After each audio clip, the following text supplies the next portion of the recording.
ভোটে হেরেছে BJP party, তাই ভোট শেষ হওয়ার পরই অশান্তি পাকাচ্ছে, দাঙ্গা লাগাচ্ছে এবং তৃণমূলের নামে ইভিএম হ্যাকিং করার অভিযোগ আনছে।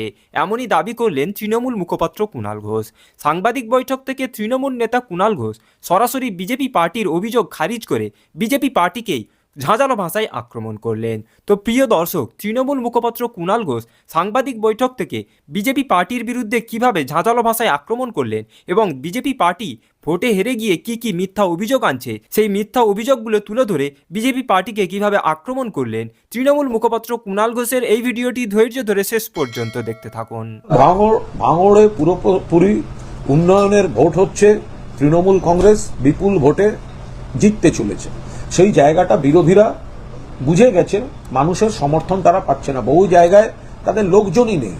সেইখানে দাঁড়িয়ে কোনো আমাদের অন্য দল তারা অশান্তি করে, বোমাবাজি করে, গায়ের জোয়ারি করে একটা পরিবেশ তৈরি করতে চাইছে, জল ঘোলা করতে চাইছে। পুলিশ প্রশাসন দেখছে। তৃণমূলের কর্মীদের বলা হয়েছে অন্য দল গন্ডগোল করলেও কোনো রকম প্ররোচনায় পা না দিতে।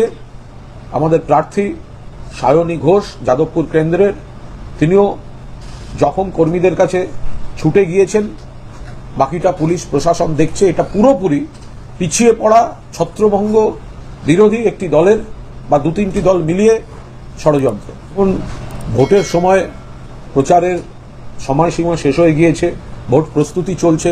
তৃণমূল কংগ্রেস চাইছে পরিপূর্ণ শান্তি, কারণ মানুষ উন্নয়নের সমর্থনে মমতা বন্দ্যোপাধ্যায়ের প্রার্থীদের ভোট দিচ্ছেন।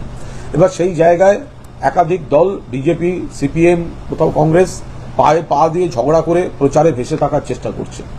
ফলে কোনো জায়গায় তাদের প্ররোচনায় কিছু বিচ্ছিন্ন অশান্তির ঘটনা তৈরি হলেও দায়িত্বশীল তৃণমূল কংগ্রেসের কর্মীরা তাদের প্ররোচনায় পা দিচ্ছেন না এবং পুলিশ প্রশাসন সঙ্গে সঙ্গে যথাযথ ব্যবস্থা নিয়ে পরিস্থিতিকে স্বাভাবিক করে দিচ্ছে। তৃণমূল কংগ্রেস মানুষের ভোট পেয়েছে। তৃণমূল কংগ্রেস ইভিএম হ্যাক করা ইত্যাদি কারচুপি করা এসবে বিশ্বাসও করে না, করেও না এবং করার এখতিয়ারও নেই। ইভিএম রয়েছে কেন্দ্রের নির্বাচন কমিশনের এখতিয়ারে।